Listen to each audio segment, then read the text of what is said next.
Timnas Indonesia deadlock lawan Lebanon, nggak bisa cetak gol. Dominasi penguasaan bola itu fakta, tapi 0 shoot on target itu juga fakta. Kok bisa begitu sih? Nah, mari kita bedah. Halo warga sepak bola yang gampang diadu domba. Gue bukan pandit terkenal, tapi gue yakin opini gue masuk akal. Di pertandingan semalam, Indonesia mendominasi pertandingan dari babak pertama sampai babak kedua akhir. Nah, kalau kita cuma membanggakan soal penguasaan bola yang tinggi, dari sejak lawan Australia pun penguasaan bola Indonesia tinggi. Tapi Indonesia kalah. Ingat itu, sepak bola bukan hanya soal penguasaan bola, tapi juga harus ada gol. Ya, anggaplah kalau pertandingan persahabatan seperti semalam itu, ya nggak apa-apa lah. Bukan soal skor, tapi soal game plan-nya seperti apa. Kita anggaplah kalau soal passing, soal tiki-takanya berhasil. Tapi bagaimana dengan umpan true pass-nya? Bagaimana dengan penyelesaian akhirnya? Bagaimana dengan pengiriman umpan ke dalam kotak penalti sehingga bisa membahayakan gawang lawan? Kita belum bisa di situ. Banyak yang bilang, wah Indonesia hebat, Indonesia ball position-nya unggul jauh dari Lebanon. Tapi banyak juga yang bilang, harusnya Indonesia bisa cetak gol tuh kalau Lebanon nggak parkir bus dan bertahan. Nah, ingat itu ya, statement itu ya. Kalau memang kita punya anggapan bahwa Lebanon sengaja bertahan dan parkir bus, otomatis kita mengakui itu strategi mereka. Kalau itu strategi mereka, berarti kita harus sepakat. Indonesia bisa menguasai bola itu karena adanya pembiaran dari Lebanon. Paham ya? Jadi bukannya Lebanon nggak bisa ngerebut dan Lebanon nggak bisa nyerang. Tapi dari pernyataan kita sendiri, Lebanon sengaja parkir bus, Lebanon sengaja bertahan. Itu berarti pembiaran. Nah, kalau itu pembiaran, berarti memang pengurungan yang dilakukan Indonesia semalam adalah keinginan dari Lebanon. Jadi, walaupun kita menguasai bola dan menyerang terus, itu adalah wujud dari keberhasilan pendiktean yang dilakukan oleh Lebanon. Ya memang itu yang mereka inginkan. Emang begitu. Oke, kita bedah satu-satu. Kenapa kita walaupun nyerang tapi itu adalah kita terjebak strategi dari Lebanon? Yang pertama adalah Indonesia dipaksa terus main di sayap karena tengahnya penuh. Contoh, Indonesia dari sayap kiri nggak ada satupun pemain yang bisa ngedrive ke dalam, cut inside ke dalam, kemudian memberikan cutback di kotak penalti. Nggak ada. Akhirnya apa? Yang bisa dilakukan Indonesia hanyalah crossing lewat Dean James. Crossingnya bagus memang, kelas dunia, bolanya melengkung. Tapi apakah ada yang menyambut? Nggak ada. Karena Lebanon sangat yakin. Center back-nya tuh kemampuan bola udaranya lumayan. Fisiknya juga tinggi. Kita bisa lihat di saat corner, Bang Jai itu 190. Kevin Dix juga 180 lebih. Hampir 190.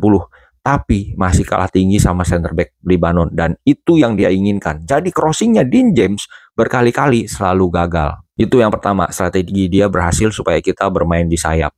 Dan penjagaan yang dilakukan kepada Lili Pali supaya nggak bisa melakukan penetrasi juga berhasil. Kemudian kita bergeser ke sebelah kanan. Walaupun Jonathan beberapa kali melakukan penetrasi, ada yang berhasil, tapi banyak juga yang gagal. Dia bisa melewati satu pemain nih, tapi di saat melakukan umpan gagal. Di saat melakukan shoot dia juga kesulitan. Bahkan bantuan dari Sayuri agak lebih melebar pun harus melakukan crossing, lagi-lagi kalah dengan kemampuan center back Lebanon. Jadi Indonesia cuma dipaksa bermain dari center back, dari Kevin Dix ke Sayuri, Sayuri ke Jonathan, Jonathan balik ke Sayuri, Sayuri ke Kevin Dix, Kevin Dix masuk ke gelandang bertahan, back pass lagi ke Bang Jai, ke Dean James crossing, gitu terus.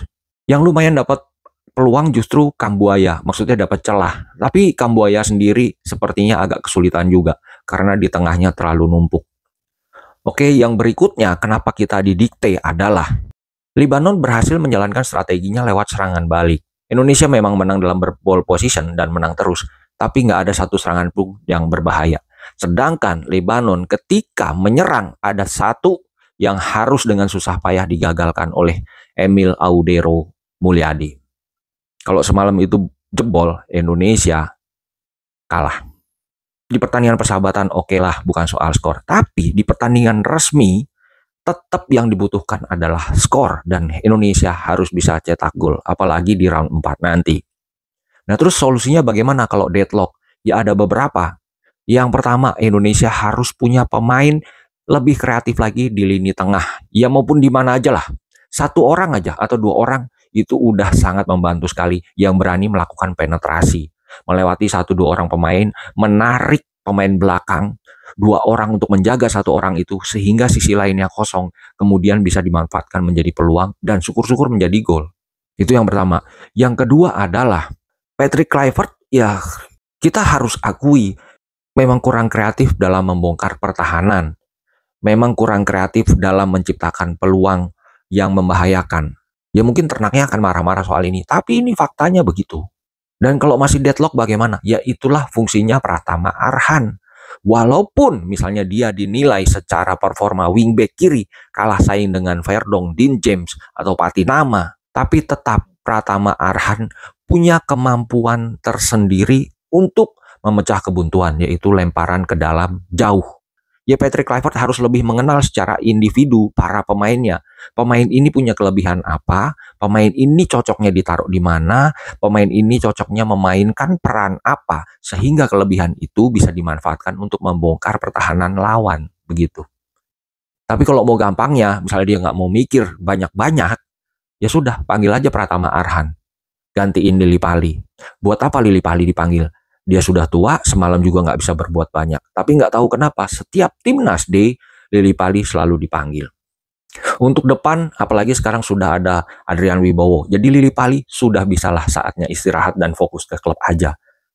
Lebih baik kuota yang dipakai Lily Pali, dipakai buat Arhan Pratama. Jadi gitu ya. Oke, kita ambil kesimpulannya nih.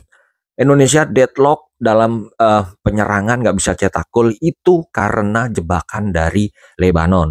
Indonesia dipaksa untuk bermain di sayap, nggak bisa ke dalam, nggak bisa penetrasi, nggak bisa cut inside, nggak bisa ngedrive dari sebelah kiri. Kemudian satu-satunya cara yaitu si Dean James melakukan crossing yang sudah siap diantisipasi oleh center back Lebanon yang punya badan tinggi-tinggi. Sedangkan di kanan, walaupun Jonathan beberapa kali mencoba melakukan penetrasi, itu pun nggak mudah, kesulitan, dan dipaksa untuk melebar juga, melibatkan Sayuri. Tapi ya lagi-lagi, agak berat juga, karena di saat melakukan crossing pun bisa diantisipasi lagi. Kemudian, di tengah ditumpuk, nggak bisa ngapa-ngapain. Indonesia nggak punya pemain yang punya kreativitas untuk membongkar pertahanan yang bisa melewati satu dua orang pemain, kemudian menarik, memancing pemain bertahan. Yang berikutnya adalah memang itu strategi dari Lebanon. Buktinya dia bisa melakukan serangan balik, itulah yang dia inginkan. Dan satu shoot on goal dari nomor 7 itu sangat membahayakan dan bisa diselamatkan sama Emil Audero. Solusinya, Indonesia harus cari pemain kreatif, Patrick harus mengenal lebih dalam lagi kelebihan para pemain secara individu, dan yang ketiga, kalau nggak mau capek, panggil Pratama Arhan untuk jaga-jaga kalau deadlock dan Indonesia butuh untuk memecah kebuntuan. Apalagi di round 4 nanti, nggak ada lagi yang bisa menghasilkan poin kecuali gol dan menang. Penguasaan bola nggak akan menghasilkan poin apapun, penguasaan bola nggak akan membawa Indonesia masuk Piala Dunia. Yang bisa melakukan itu ya hanya gol. Jadi gimana menurut teman-teman? Kira-kira solusinya apa? Kira-kira kritiknya apa untuk tim nasional kita persiapan di round 4 nanti? Oke, gitu aja. Jangan lupa subscribe.